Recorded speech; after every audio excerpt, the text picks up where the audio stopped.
નમસ્કાર, હું મનીષા ઠેસિયા. અમારી યુટ્યુબ ચેનલ ગુજરાત સમુદાયમાં આપનું સ્વાગત છે.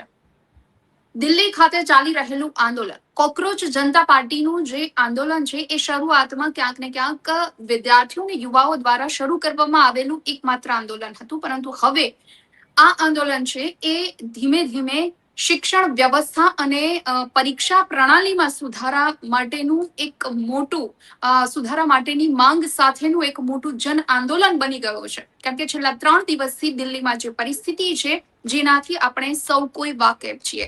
સંસદ માર્ચ જે પહેલા જ દિવસે કરવામાં આવી અને એમાં ન માત્ર હજારો પરંતુ લાખો વિદ્યાર્થીઓ જોડાયા હતા. સંસદ સુધીના રસ્તાઓમાં જાણે કે કીડિયારું ઉભરાયું હોય એટલા વિદ્યાર્થીઓ આ માર્ચમાં જોડાયા, આ રેલીમાં જોડાયા. અને એ સમય દરમિયાન શું થયું એનાથી પણ આપણે વાકેફ છીએ. કાયદો અને વ્યવસ્થાની સ્થિતિ જાળવવા માટે પોલીસ પણ મેદાને ઉતરી ટીયર ગેસના સેલ છોડ્યા, લાઠીચાર્જ કર્યો અને જેમાં વિદ્યાર્થીઓ, યુવાઓ અને સાથે પોલીસ પણ ઈજાગ્રસ્ત થઈ હતી. ઘણી રાજકીય પાર્ટીઓએ પણ તેને સમર્થન આપ્યું, પરંતુ સરકાર તરફથી જે વિદ્યાર્થીઓ, જે યુવાઓને જે જવાબ જોઈતો હતો એ જવાબ નહોતો મળ્યો અને જેના કારણે આ આંદોલન હજુ પણ ચાલુ છે. જે મુદ્દે આજે આપણે વાત કરવી છે, વાત કરવા માટે અમારી સાથે જોડાઈ ગયા છે અનુપ શર્મા, રાજકીય વિશ્લેષક છે. અનુપજી, સ્વાગત છે આપનું ગુજરાત સમુદાયમાં. થેન્ક યુ બેન. જે ઘટના ઘટી છે ગુજરાત અને ભારતની વાત કરી બેન, તો આંદોલનો અહીંયા ઘણા બધા આપણે બધાએ જોયા છે, પણ આ એક નવાઈ પ્રમાણે એવું એટલા માટે છે કારણ કે વર્ષો પછી 2014 પછીથી એવું માનવામાં આવતું હતું કે માત્ર ખેડૂતો નારાજ છે, બાકી કોઈ નારાજ નથી. જે સ્થિતિ સાચી નથી. એ આ દ્રશ્યો દેખાડે છે. આખી ઘટનાક્રમને જોઈએ તો શું દેખાય છે, મને એવું લાગે છે કે મારા પોઈન્ટ ઓફ વ્યૂથી જો વાત કરું તો પહેલી વસ્તુ એ દેખાય છે કે શાંતિપૂર્ણ આંદોલન ચાલુ હતું. એક અને ચાલુ થયું એનું કારણ શું? કોઈ બી માણસ ને આ ઈચ્છા ક્યાંથી થઈ, એ દર્દ ક્યાંથી ફીલ થયો કે લોકો પોતાના જીવન દંડાઓ ખાઈને પણ સડકો ઉપર ફરી એકવાર વર્ષો પછી ભારતની સડકો ઉપર યુવાઓ દેખાય છે. આંદોલનોથી જે નારાજગી થઈ એની સામે આ જે ઘટના ઘટે છે, આની પાછળના તથ્યોને જોઈએ તો શું દેખાય છે? પહેલી વસ્તુ મને એ દેખાય છે કે લોકશાહીની અંદર શાંતિપૂર્ણ રીતે આંદોલન કરી શકાય, પોતાની વાત મૂકી શકાય, આ એક બેઝિક અધિકાર છે. અને આપણી આખી આઝાદીનું જે આંદોલન છે એ પણ એ જ વ્યવસ્થા ઉપર બનેલું છે, એ જ વિચાર ઉપર ટકેલું છે કે શાંતિપૂર્ણ એક આંદોલન થાય. બીજી વસ્તુ, સોનમ વાંગચુક ની જે પ્રતિષ્ઠા ઉપર જ્યારે ફેરવવાની કોશિશ કરી, પહેલા તો બધા એક જજે કહી દીધું કોકરોચ, અને એમાંથી આખું સોશિયલ મીડિયા કેમ્પેન ઊભું થયું અને સોશિયલ મીડિયા કેમ્પેનને એવું માનવામાં આવતું હતું કે માત્ર આ સોશિયલ મીડિયા પર છે, આ સડક ઉપર આની કોઈ ઇમ્પેક્ટ નથી. અભિજીત દીપકે જે આના ફાઉન્ડર છે, એ યુએસ થી પોતાની ભણતર છોડીને ભારતમાં આવે છે. ભારતમાં આવીને એ આખી તૈયારીઓમાં લાગે છે. લોકો સ્વયંભૂ રીતના જોડાય છે. મને નથી લાગતું કે એટલી એમની પોતાની બી ક્ષમતા છે કે એ માણસ આખા દેશની અંદરથી લોકોને ભેગા કરી શકે. અને સોનમ વાંગચુક જેવા એક એક્ટિવિસ્ટ કે સૌથી પ્રતિષ્ઠિત વ્યક્તિઓમાં જો દેશના ગણાતા હોય, એમાંના એક સોનમ વાંગચુક છે. તો એ વ્યક્તિ જ્યારે જોડાય છે આ આંદોલનથી અને લગભગ 12 દિવસ જેવું ભૂખ હડતાલ ઉપર રહે છે, સરકારના પેટનું પાણી નથી હલતું, અને ખુદ શંકરાચાર્ય પણ એવું કહે છે કે મેં પણ આ કરી જોયું છે, આનો તો કોઈ ફાયદો નથી. અને એ જ સમયે એક ઘટના ઘટે છે કે રાતના અંધારામાં બધી બાજુથી કોર્ડન કરીને સોનમ વાંગચુકને લઈ જવામાં આવે છે. દ્રશ્યો સંતાડવાની કોશિશ, લોકો સુધી સચ્ચાઈ ના પહોંચે એની કોશિશ, અને એ બધી જ કોશિશો આજના યુવા પેઢીના આગળ અસફળ થઈ એવું લાગે છે. સોનમ વાંગચુક જાય છે તો એવું વિચારી લેવામાં આવે છે કે આ આંદોલન પતી ગયું, પણ હજી આ આંદોલન પત્યું નહોતું. આ આંદોલનને એક બીજા ફેઝની અંદર નાખવામાં આવ્યું હતું. આ એક જન આંદોલન બની ગયું, જેનો કોઈ ફેસ નથી, જેનો કોઈ સંગઠન નથી, જેની પાસે એકમાત્ર માંગણી છે કે જે બાળકો પોતાનો જીવ ગુમાવી ચૂક્યા છે એમના પ્રતિ સંવેદનશીલ સરકાર બને અને શિક્ષણ મંત્રી એ રાજીનામું આપે. કદાચ જો મને એવું લાગે છે કદાચ ખોટું લાગતું હોય સરકારને કે આ માંગણી ખોટી છે, પણ સંવાદ કેમ નથી કરતા? સંવાદ એ બહુ જરૂરી છે. સંવાદ ના થવાના કારણે આખી ઘટના વધારે વિકટ થાય છે, અને જે છેલ્લે નાના નાના ભૂલકાઓ પર જે દેશનું ભવિષ્ય છે, અમુક છોકરાઓ તો 15 વર્ષ 17 વર્ષના છે, એમને ખબર છે કે અમે આખા વર્ષ મહેનત કરીએ છીએ અને પછી જ્યારે પેપર ફૂટે છે તો એ પેપર ફૂટવાનું જે દુઃખ છે, સરકારે એમ્ફેસાઇઝ કરવું પડશે. સરકારે એ એમ્ફેસાઇઝ ના કર્યું એના કારણે એ દુઃખ આજે સડક ઉપર બહાર આવ્યું. અને જ્યારે કોઈ માણસ દુઃખી હોય ત્યારે એને સાંત્વના આપવાની જગ્યાએ દંડા આપવાનું કામ એ ખૂબ જ દુર્ભાગ્યપૂર્ણ છે. જી બેન. આપની વાત બિલકુલ સાચી છે, કારણ કે એક પુત્ર કે જેણે આત્મહત્યા કરી હતી નીટની પરીક્ષા રદ થયા બાદ, અને એમના પિતાશ્રી દ્વારા સામે એનો ફોટો સ્ટેજ પર મૂકવામાં આવ્યો હતો, અને એમનું કહેવાનું ક્યાંક ને ક્યાંક એવું હતું કે આ મારો પુત્ર છે, હવે તમે વિચારો કે હું આ આંદોલનમાં જોડાવ કે ન જોડાવ, કારણ કે આ એ વસ્તુ બની ગઈ છે કે જેનાથી મેં મારા પુત્રને સદાય માટે ખોઈ દીધો છે. એક પિતાનું દર્દ એ સમય આપણે સમજી શકીએ, પરંતુ અનુભાઈ અહીં સવાલ એ થાય કે જે પણ સમસ્યા છે, જે મુદ્દો છે, એનો ઉકેલ જોઈએ છે. હવે આ ઉકેલ છે ક્યાંક ને ક્યાંક રસ્તા પર મળશે કે ટેબલ પર સંવાદ કરવાથી? કારણ કે તમે જે સંવાદની વાત કરી કે સરકાર સંવાદ કેમ નથી કરતી, બરાબર?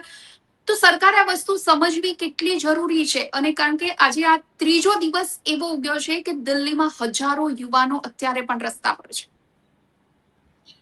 સંવાદ ના કરવા પાછળનું એક બહુ મોટું કારણ છે કે ઘણા લોકો આવું માને છે, અને ઘણા વરિષ્ઠ પત્રકારોના મેં જે ઇન્ટરવ્યુ સાક્ષાત્કાર જોયા છે, એમાં એ લોકોનું સ્પષ્ટ માનવું છે કે નરેન્દ્ર મોદીજીને જેમને બહુ ક્લોઝલી જોયા છે, એ લોકોનું માનવું છે કે ખૂબ જ ઇગોઇસ્ટિક માણસ છે, અહંકારી માણસ છે, અને વાત કરવાની જગ્યાએ જે આંદોલન કર્યું કે સામે બોલ્યા તો હવે એ નહીં જ થાય, તમને પાડી દેવામાં આવશે, તમને ખતમ કરી દેવામાં આવશે, તમારી જો હુકમી શાસન નાખી દેવામાં આવશે.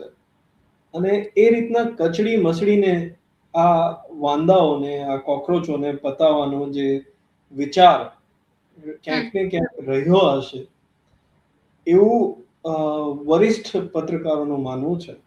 મને લાગે છે કે એ કારણથી ક્યાંક ને ક્યાંક સંવાદની જગ્યાએ દંડાવાદ ચાલુ કર્યો છે, અને આ ખૂબ જ દયનીય સરકાર માટે છે. મને એવું લાગે છે, મને દયા આવે છે સરકાર ઉપર કે એમની પાસે કોઈ વિકલ્પો નથી હોતા. એમણે પોતે વિકલ્પો છોડી દીધા. તાનાશાહીની જે પદ્ધતિ રહી છે, એ તાનાશાહીની પદ્ધતિના કારણે આજે આ સ્થિતિ સુધી પહોંચ્યા છીએ આપણે કે સંવાદની જગ્યાએ દંડા ચાલે છે. એક પણ વાર અભિજીત દીપકે કે સોનમ વાંગચુકને પ્રધાનમંત્રી મોદી સાહેબે કે ધર્મેન્દ્ર પ્રધાને વાર્તા માટે નથી બોલાવ્યા, અમિત શાહજીએ કે કોઈએ. તો આ વસ્તુ સ્પષ્ટ દેખાય છે. એક વાર ચર્ચા નથી કરી, અને ચર્ચા કર્યા વગર જ જ્યારે દંડાઓ ઉપાડ્યા છે, તો આ ખૂબ જ દયનીય સ્થિતિ છે દેશના લોકતંત્ર માટે પણ. કારણ કે લોકતંત્ર સંવાદો ઉપર જીવતું હોય છે. લોકતંત્ર ઠોકશાહી ઉપર નથી જીવતું. જ્યાં લોકતંત્રની જે ભૂમિકા છે એ ભૂમિકા અહિંસક ખાલી એ માણસોએ નથી બનવાનું, સરકારે પણ એની જરૂરિયાત છે. આ છોકરાઓ કે પાકિસ્તાન કે ચાઇના કે બાંગ્લાદેશ કે કોઈ બીજા દેશોના નથી, આ આપણા જ દેશના લોકો છોકરાઓ છે. એમની સાથે જ્યારે આપણે આવું વર્તન કરીએ છીએ તો મનમાં સંવેદના છે કે નહીં, સરકારોમાં, એ પોલીસ કર્મીઓમાં સંવેદના છે કે નહીં, આ એક મોટો પ્રશ્ન ઊભો થાય છે. અને લોકતંત્ર વગર સંવેદનાએ જીવી જ ના શકે. જી બેન. અનુભાઈ, અહીં સવાલ એક એ પણ થાય કે વિદ્યાર્થીઓના ભવિષ્યની જે જવાબદારી હોય એ જવાબદારી કોની આખરે નક્કી શું કરી શકાય? એ જવાબદારી સરકારની, પરીક્ષા એજન્સીની કે પછી સમગ્ર સિસ્ટમની? તમારા મતે તમને શું લાગે છે? બેન, મને તો એવું લાગે છે કે ગાર્જિયન જે છે સૌથી મોટો જે વ્યક્તિ છે, જે એજન્સીઓને હું દોષી નહીં માનતો, કારણ કે એજન્સીઓ દોષી એટલા માટે નથી, ક્યાંય છે પણ એના સૌથી મોટા જે દોષી છે એ લોકો છે કે જે લોકોએ એજન્સીઓને કામ આપ્યું. અને તમે જોઈ શકો છો કે ટ્રેક રેકોર્ડ્સ બી એમના ખરાબ રહેલા છે. એવી એજન્સીઓને કામ આપીને તમે શું સાબિત કરવા માંગો છો? કંઈક ને કંઈક સેટિંગ છે, કંઈક ને કંઈક એવી વસ્તુઓ છે જેના કારણે આખી ઘટનાઓ એ રીતના ઘટે છે જેનું પરિણામ આજે આપણને નથી ગમતું. પણ છોકરાઓ પોતાનું જીવન વિતાવી દે છે. મતલબ તમે વિચાર કરો કે જેની એવી કલ્પનાઓ હતી કે આ જેઈમાં એક પિતાનું ઇન્ટરવ્યુ સાંભળતો હતો કે જેઈ એને ખાલી મસ્તીમાં ક્લિયર કરી નાખ્યું, નીટની એક્ઝામ આપી અને ફરવા જતો રહ્યો, અને પછી ખબર પડે છે એક અઠવાડિયા પછી કે પેપર ફૂટી ગયું હતું. એ છોકરાઓની સ્થિતિ ઉપર કોઈ વિચારે છે? શું જતું હતું એક મંત્રીનું રાજીનામું લઈ લેવામાં? શું એવું થઈ જતું હતું કે રાજીનામું ના લઈ શકાય? શું મોદી સાહેબે પહેલા કોઈ મંત્રીઓને હટાવ્યા નથી? હટાવેલા છે. તો પછી ધર્મેન્દ્ર પ્રધાનને રાખવા પાછળનું કારણ શું? એવું શું છે? ખાતું બદલી દીધું હોત. સરકારોમાં સાચવતા તો ભારતીય જનતા પાર્ટીને બહુ સારું આવે છે. ધર્મેન્દ્ર પ્રધાન કે એવા મોટા લોકપ્રિય નેતા નથી કે ભારતીય જનતા પાર્ટીને શાસન જતું રહે. કશું આવું નથી થવાનું. તો પણ છતાં પણ માત્ર ને માત્ર ઈગો સેટિસ્ફાઈડ કરવા માટે, માત્ર ને માત્ર આ વાંદાઓ, આ કોકરોચો જે માંગણી કરી રહ્યા છે આ માની લીધી તો શું અસર જશે? અને આ તો માનાતી હશે કે આમની હારે કે હું પહોંચી વળીશ. આ જે ભાવના છે, આ ભાવનાના કારણે ક્યાંક ને ક્યાંક બહુ મોટી થાપ આ વખતે ખાઈ ગયા હોય એવું લાગી રહ્યું છે. સરકારથી થોડી ભૂલો થઈ છે. આ ખૂબ સંવેદનશીલ મામલો હતો. સંવેદના આખા દેશે દેખાડી હતી, પરંતુ એ સંવેદનાને સમજવાની જગ્યાએ ઠોકશાહીમાં દબાવીને કચડી નાખવામાં ના ઈરાદેથી જે કૃત્યો થયા એના કારણે આજે આ વિકટ પરિસ્થિતિ ઉદ્ભવી છે. તમારી વાત બિલકુલ સાચી છે બેન કે હજારો છોકરાઓ આજે પણ જંતર મંતર ઉપર છે અને કાલે ક્યાં હશે ખબર નથી, કઈ પ્રકારના કેસો એમની માથે થશે ખબર નથી. પોલીસને પણ ખબર છે કે અમે કેટલું ખોટું કામ કરી રહ્યા છીએ. હું એના આધારે કહું છું, કારણ કે જે નામો લખવાની જે પ્રથા છે, વર્દી ઉપર જે એમનું નામ છે, એ વર્દી ઉપર નામ ઢાંકવું પડ્યું છે એમને, મોઢા ઉપર રૂમાલ બાંધવા પડ્યા છે એમને, અને આ રૂમાલ બાંધીને આ જે ઢાંકીને એમ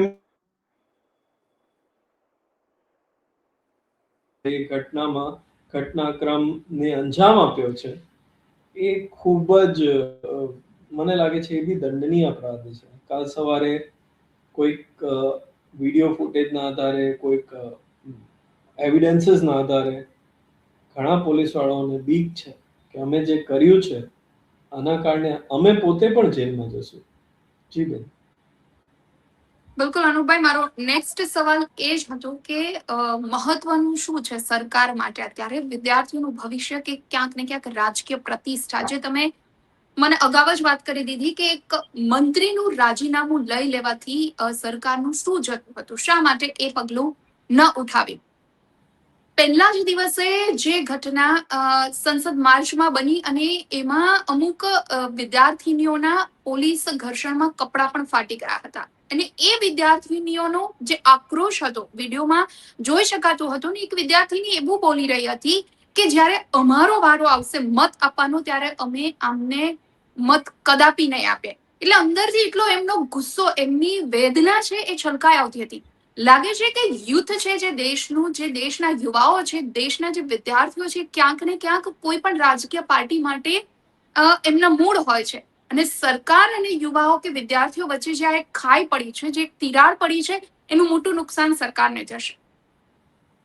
બેન, એક વસ્તુ બહુ સત્ય છે, સત્ય હકીકત છે કે આખા શાસનની અંદર 2014 થી અત્યાર સુધી જોઈએ તો મણિપુર હોય કે બીજી કોઈ પણ જગ્યાની ઘટના હોય, જે સંવેદનશીલતા દેખાડવી જોઈએ સરકારે, એ દેખાડવામાં હંમેશા થોડીક ઉણપ રહી છે અને એના કારણે જ હંમેશા એક એવું તાનાશાહી વાળી ઇમેજ એ ભારતીય જનતા પાર્ટી પાસે નરેન્દ્ર મોદીજીના શાસનમાં લાગી છે. જે વાજપેયી એરા હતો કે જ્યારે કન્સેસસ લેવાતા હતા, ચર્ચાઓ થતી હતી, એની જગ્યાએ જો અત્યારે જોઈએ તો આ એક ખૂબ સ્પષ્ટ દેખાય છે કે રાજકીય રીતના સક્ષમતા એ વધારે મહત્વપૂર્ણ બની છે, જેની જગ્યાએ હોવી, તમારી વાતથી હું બિલકુલ સહજ છું અને સ્વીકાર્ય છે કે આ બાળકો સાથે થવી જોઈએ હતી. આજે શાસનમાં કદાચ કોઈ છે, કાલે કોઈ નહીં હોય, પરંતુ આ બાળકો આ દેશનું ભવિષ્ય બનવાના છે. જો આજે આ લોકો વાંચવાની જગ્યાએ બધી વસ્તુઓથી એ લોકો મતલબ મત આપી ચૂક્યા, 80% રાજ્યોની અંદર એમની સરકાર બનાવી ચૂક્યા, સૌથી વધારે કેમ્પેઇનમાં ભાગ લઈ ચૂક્યા, બધું જ કર્યા બાદ જો આટલી બર્બરતા એમના મુદ્દાઓ પર હોય, એમના મુદ્દાને લઈને આટલી બી સંવેદનશીલતા ના હોય, તો સ્વાભાવિક રીતના એક મનમાં પ્રશ્ન ઉદ્ભવ થાય છે કે આ સરકારનું મહત્વપૂર્ણ લક્ષ્ય શું છે? માત્ર સત્તામાં બની રહેવું? આટલી મહેનત, જેટલી મહેનત એમણે ટીએમસીને તોડવામાં કરી, જેટલી મહેનત એમણે આપના રાજ્યસભા સાંસદોને તોડવામાં કરી, જેટલી મહેનત એમણે શિવસેનાને તોડવામાં કરી, એની અડધી મહેનત પણ દિલથી મોદી સાહેબે કે એમની કેબિનેટ મિનિસ્ટ્રીએ આસામમાં જઈને કરી હોત, કે મણિપુરમાં જઈને કરી હોત, કે પછી આ મુદ્દાને લઈને કરી હોત, કે ખેડૂતોનું જે આંદોલન થયું એમાં કરી હોત, તો આખું દ્રશ્ય જુદું હોત. પરંતુ બેન, ગુજરાત એ પોલિટિકલ લેબોરેટરી રહી છે ભારતીય જનતા પાર્ટી, વર્તમાન ભારતીય જનતા પાર્ટીની, અને એની અંદર આપણે જોઈએ તો જે દ્રશ્યો આપણે જોયા છે, જે આંદોલનો જોયા છે, એ આંદોલનોના જે મુખ્ય ચહેરાઓ રહ્યા, હાર્દિક પટેલ કે અલ્પેશ ઠાકોર, આ લોકો જ્યારે આંદોલનને શરણાગતિ પ્રાપ્ત કરી, આંદોલન સાઈડમાં મૂકીને, નેવે મૂકીને ભારતીય જનતા પાર્ટીની જે શરણાગતિ સ્વીકાર કરી, એનાથી બીજેપીમાં એક કલ્ચર એવું ઊભું થઈ ગયું કે હવે દરેક આંદોલનમાં જે કોઈ ઊભું કરે છે એને શરણાગતિ સ્વીકારવી પડશે, અને જો નહીં સ્વીકારે તો અમે એને જિંદગીભર એટલા હેરાન કરશું કે જેની સીમા નહીં હોય. તો આ વખતે પણ એ જ વિચાર સાથે આંદોલનને કચડવાની પ્રયાસો કરી રહ્યા છે. પરંતુ જો આના કરતા સારું એ રહેત કે થોડીક ચર્ચા કરી લે, થોડીક સંવેદના દેખાડ દે, વડીલ છે, રાષ્ટ્રના સૌથી મોટા પદ ઉપર બિરાજમાન છે, દેખાતું હતું કે બાળકો એક નાની એવી માંગણી કરી રહ્યા છે. કેબિનેટ ધર્મેન્દ્ર પ્રધાનનું બેન નામ બી કોકરોચ જનતા પાર્ટી આવ્યા પછી લોકોને ખબર પડી જાય. બાકી બેન, કોણ છે શિક્ષણ મંત્રી? હું અત્યારે 10 વિભાગ બોલીશ, મને લાગે છે આપને બી નહીં ખબર હોય, મને બી નથી ખબર. તો આ એવી પોસ્ટો પર રાજીનામું સ્વીકારવા કરતા ધર્મેન્દ્ર પ્રધાન સામેથી જ આપી શકે છે. આખી ભારતીય જનતા પાર્ટીને ડૂબાડવી એના કરતા એક મંત્રીને એનું રાજીનામું લઈ લેવું, સ્વીકારી લેવું, આ કે મોટો ઓલો નથી, પરંતુ રાજકીય પ્રતિષ્ઠા આનાથી જશે એ 100%ની વાત છે અને એ બહુ મોટો ઇસ્યુ છે. દેખાડવાની જરૂરિયાત હતી કે અમે બોલ્ડ મજબૂત સ્ટેપ્સ લઈએ છીએ. નાના નાના માછલાઓને મારીને, નાના નાના માછલાઓને પાંજરામાં પૂરીને મગરોને છૂટા મૂકી દેવા આ બોલ્ડ સ્ટેપના નિશાન નથી, એવું મારું માનવું છે. તો એક સખ્ત નિર્ણયની જરૂરિયાત છે. હજી બી બહુ વાર નથી થઈ, હજી બી આંદોલન એક દિશા પકડી રહ્યું છે. આને વેરવિખેર કરી, દંડાઓ અપમાનિત કરી, આ છોકરાઓને બિચારાને ચાઇના કે પાકિસ્તાન કે બાંગ્લાદેશી કે કોઈ બીજા ખાલિસ્તાની કે આવું બધું કહેવા કરતા, દેશ વિરોધી કે આવું બધું કહેવા કરતા ધર્મેન્દ્ર પ્રધાનનું રાજીનામું લઈને આ આંદોલનને પ્રેમપૂર્વક સમેટવું હજી પણ સારો વિચાર છે, એવું મારું માનવું છે. જી બેન.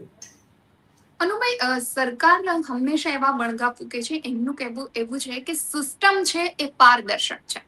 હવે જ્યારે આ વસ્તુ બની છે અને હજારો લાખો વિદ્યાર્થીઓ રસ્તા પર આવ્યા છે અને સરકાર સામે માત્ર નાની એક માંગણી મૂકી રહ્યા છે, અને એના બદલામાં આ વિદ્યાર્થીઓ, આ યુવાનો છેલ્લા 3 દિવસથી જે ભોગવી રહ્યા છે, જે સહન કરી રહ્યા છે, એ જોતા લાગે છે કે સરકારના ચાવવાના અને બતાવવાના ક્યાંક અલગ છે. સિસ્ટમમાં ક્યાંય પારદર્શિકતા આ વિદ્યાર્થીઓ, આ યુવાઓને નથી દેખાતી. બિલકુલ બેન, સાચી વાત છે. કોઈ પારદર્શકતા નથી દેખાતી હોત તો આ લોકોને શું જરૂરિયાત છે?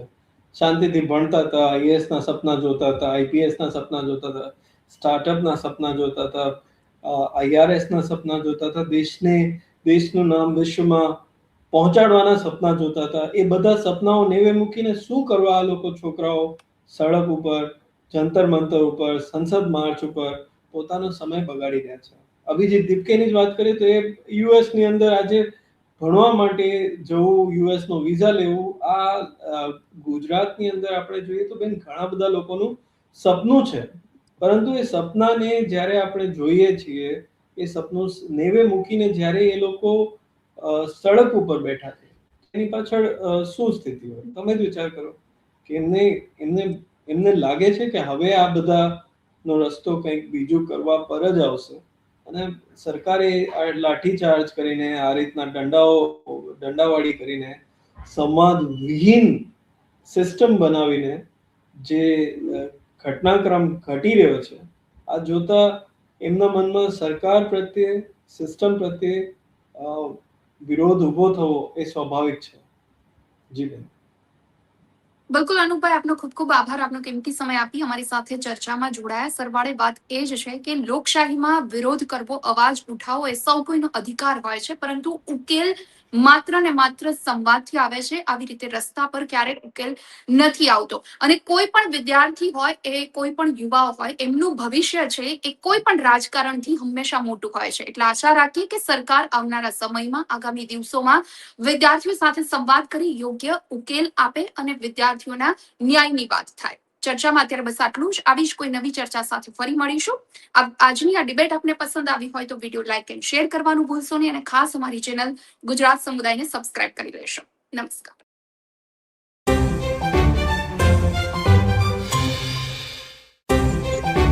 Yeah.